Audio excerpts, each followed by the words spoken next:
So, now you have gathered 3 modalities and 3 mental abnormalities. Gather as many as possible of the first and second column. If the patient reports some more troubles of his physical body, carefully note every one of them, only to know if the patient is cured towards the end of your treatment. Because you have to ask the patient whether he was cured or not only in the terms of the first column. This is how you have to approach in the homeopathic treatment. This is called the chronic disease treatment in homeopathy. And after making a history of the case like this, if you go to the Materia Medica and begin to study the medicines, you should not care for the list of the names of diseases given in the Materia Medica. That is what Hahnemann and Kent teach us for the first time.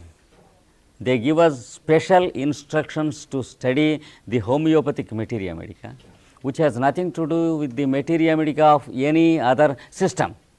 If we want to follow homeopathy, we should study only in the homeopathic way. So, while studying the medicines, if you find a paragraph on asthma under any medicine, if you give a treatment with that medicine to this patient, you will be a thorough failure and the patient will be the worst victim of your treatment. Similarly, if you find a paragraph on polyp under any medicine, for example, Tuya, if you give the treatment with that medicine, you will be a worse failure and the patient is a worse victim. So, do not select a medicine according to the names of diseases. Now, see how the modalities are treated under each medicine of the Materia Medica. If you find one modality in one medicine which the patient is having, then understand this medicine belongs to the group of medicines that may be required by that patient someday. Then if you find 2 of the modalities, that means this medicine is nearer to that patient. If you find many modalities, it is probable that it may be the medicine that can cure him either partially or totally, because you have to tally the most important column also. Then if you find the mental abnormalities of the patient, that is he is impatient while talking to the doctor, irritable, and all these things also you find in the Materia Medica of one medicine. So, the modalities as well as the mental abnormalities, that means it is the personality of the medicine that is required to the personality of your patient, whereas the substance of the medicine, when given to the physical substance of the same patient, it never cures.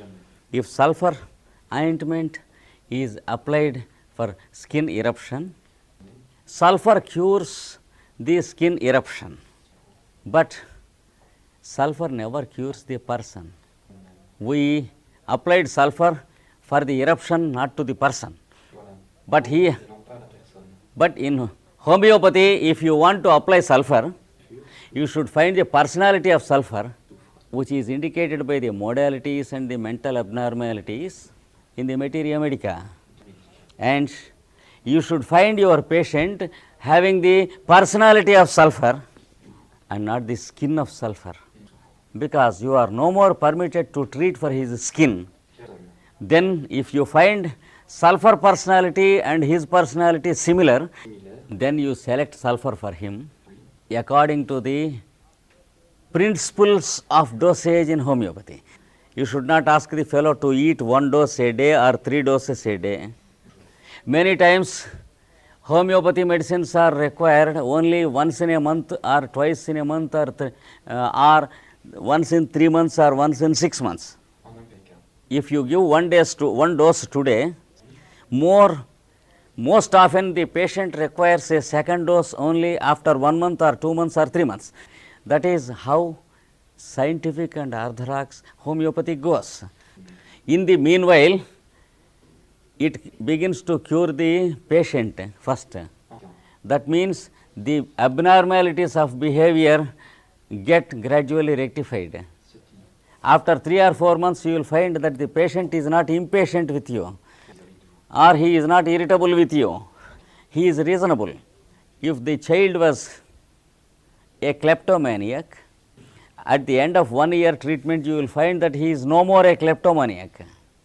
If the child is absconding from home and bluffing that he is attending school, it is not the physical punishing that cures him, punishment, because his bluffing and his cheating belong to mental level and not the physical level, for which you have no business to punish his physical tissues and no use at all to punish his physical tissues.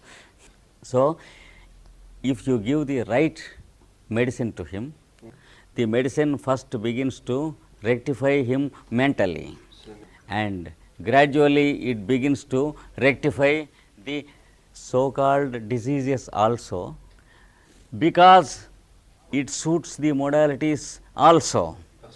At first the patient is mentally better, then he is better in his strength and vitality, his weakness and debility are gradually receding, his appetite and metabolism are increasing, his social communicability has increased, he is better understanding others, and others are better able to understand his expression. That is the first change that you find in him. And then he is not getting the depressions or psychological weaknesses, but the physical complaints are still the same, no change until some months of treatment. Wait. After 6 or 7 or 8 or 9 or 10 months, after the action on the mental plane is almost complete, so the physical tissues begin to take a change into rectification. That is, they become better and on a permanent basis. Now the skin eruption is also gone, not until then. But if you give a single dose of sulfur for skin eruption, the skin eruption disappears and the patient deteriorates. He becomes worse. That means he is more fatigued, feeling more heaviness in the chest, appetite has gone more dull, and the general sense, he understands that he is something sick inside. So, generally he has gone down. That is what is called symptoms better and the patient worse. That indicates that we have made an allopathic use of a homeopathic medicine, because there are no separate medicines like allopathic medicines and homeopathic medicines. The same sulfur is used in allopathy, in homeopathy, in Ayurveda, but it is only, homeopathy is only the way of using medicine. You should make a homeopathic use of any medicine. Even the antibiotics can be used homeopathically. For example, if you study the materia medica of penicillin, find out the mental abnormalities and modalities of penicillin, and find if a patient is having the personality of penicillin, then you give him 1 dose of penicillin in the required dilution, wait for 3 or 4 or 5 or 6 or 8 months according to the rules of homeopathy, and see how magically that 1 dose of penicillin cures the whole patient. This is called the homeopathic use of penicillin. So, any medicine has its own homeopathic use when you use it for the patient and not for the disease. Then the cure must be rapid also. If the disease is a chronic disease, it may take some years to get cured. But if the suffering is very dangerously urgent, if you say it takes 6 months for him to cure this suffering, it is ridiculous, unscientific. But a proper homeopathic use of medicine gives not only a real cure but a rapid cure also. If the pain is dangerously too much, the dose you give will immediately relieve the pain, at the same time working with the personality of the patient. But you should take care that your dose does not work only with the immediate pain, without concerning the personality. In that case, the pain is cured with the same homeopathic remedy, but the person is gradually killed. With the same medicine, within 5 or 6 years, the person will be killed. Every dose reduces the pain and helps to kill the patient. That is because the personality of the medicine is not suited with the personality of the patient, but the pain is suited with the pain of the patient. That is the only careful thing you have to observe in homeopathy. If you select the medicine on a proper basis, your dose will give him relief immediately from his suffering, at the same time rectifying his personality. So, the cure should be rapid. That is, the speed of the cure should be according to the speed of the disease. If the disease is of a slow and prolonged nature, the cure takes sometimes 3 years or 4 years or 5 years, a maximum period of 12 years also in cases like leprosy, etc. But if the disease is of a very quick and speedy nature, which may kill the patient within days or hours, like tetanus or cerebrospinal meningitis, if the disease is working at a speed of 10 hours to the killing point, the medicine you administer works at the rate of 5 hours, saving the patient before the killing point. So, when you select the medicine according to the principles of Hahnemann, if the killing speed of the disease is 10 hours, the curing speed of the medicine is 5 hours. The same medicine, when used to another patient who is having a slow disease, the curing time may be some months or some years. That is how the homeopathic medicine works. So, the speed of the medicine depends upon the speed of the disease. So, there are speedy diseases and slow diseases. These speedy diseases are called acute diseases. These slow diseases are called chronic diseases. There are 2 different ways of treatment in homeopathy. And the 2 types of treatment leads to complete cure, rapid and complete also. That is, if you administer a dose of insulin to a person having sugar in urine, by the evening the sugar is nil. If you administer another dose of insulin the next day, again the sugar is nil. But if you stop the dose of insulin, again there is sugar the next morning in the urine. That is how the allopathic treatment goes. So, such a cure cannot be called complete. But if you note down diabetes under the column of disease, and then gather the modalities and the mental abnormalities of the patient, forgetting the name diabetes and forgetting the name sugar and urine, then you select a medicine, administer it to him. First, his mentals will be cured. His sugar in urine is never cured. He says, my memory is better after 3 months. I can remember even telephone numbers, he says. And he recollects his friends, which he was not able to do all these years. That is the first change you will find in the fellow. The second thing, if you question him, how is your disease? He says, it is the same, not at all cured, no change. That by that he means the third column. You have to carefully understand him. Ask him, how is your weakness, debility? He says, yes, it is gone. Now you ask him, how is your pains in your waist and your thighs and knees? He says, better. You ask him, how is your pain in the head? I am getting it, but better. So the second column is better. The first column is better. Sugar, no better. So when he comes to you, he says, no change. What you have to do is, you keep the fellow under the same medicine and once again question him after 3 more months. He says, a little less. That is, when it was brick red in the test, now it is red. The brick is not there.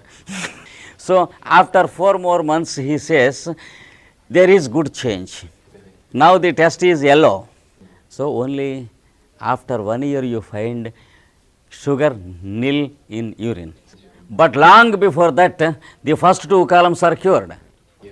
Unless the first 2 columns are cured, the third column can never be cured and its cure should never be attempted.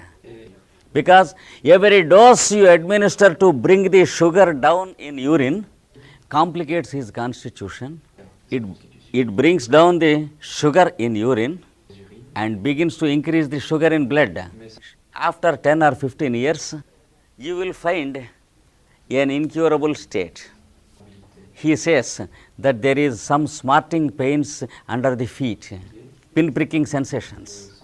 The sugar in urine getting better daily by daily doses of insulin. The blood sugar is going up and there are pin-pricking sensations under the feet.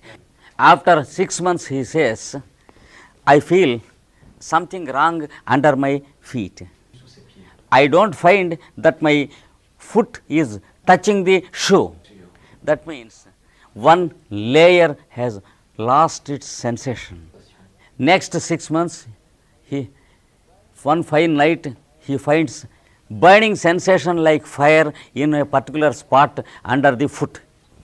The next day, that part becomes red and the whole leg is burning, giving burning sensation as if put in fire. The next day, red and swollen, whole leg. The next day, there is an ulcer where it burnt yesterday. The next day, the ulcer burst out. There was blood and black discharge, very bad smell. The whole house smelling. And then the leg began to become blue and then black.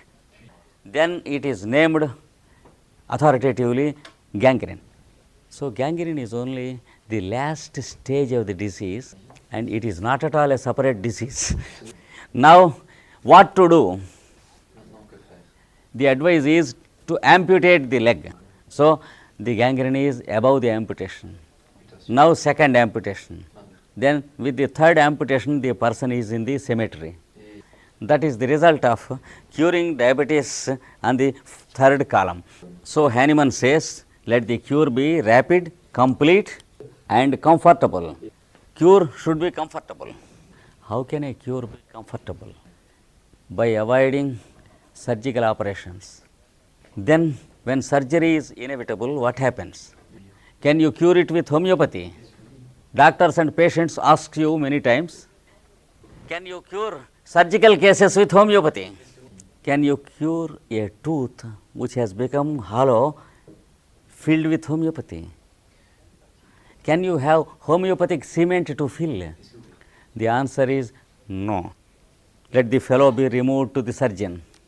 Because a disease becomes a surgical case when it is long neglected. When taken care in time, no disease leads to surgery. So when a disease has gone to the stage of surgery, when the doctor or patient questions you, can you cure? The answer of a scientific homeopath is no. because it is not the beginning of a disease, but the ending of a part of the body. So, the solution is surgery. When the patient and the doctor slept like donkeys for 15 or 20 years, then it becomes a case of surgery. And in certain cases, surgery is used unnecessarily in the modern medicine. For example, when there is a uterine hemorrhage, they try some methods for some time, and then the next alternative is to remove the uterus. Irrespective of the age of the lady, they remove the uterus because they remove the cause of the hemorrhage. Uterus is the cause of hemorrhage. When you remove the cause, there is no hemorrhage. That is the wonderful formula we find. So, when there is headache, what is the cause?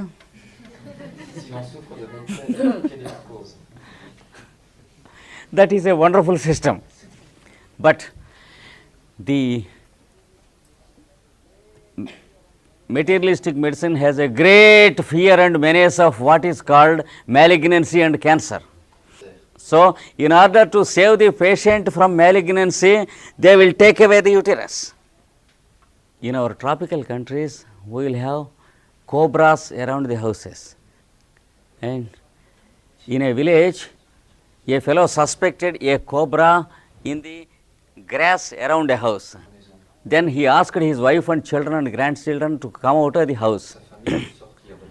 And then he put petroleum on the house and in the grass also, and he lit it up, and everything burnt.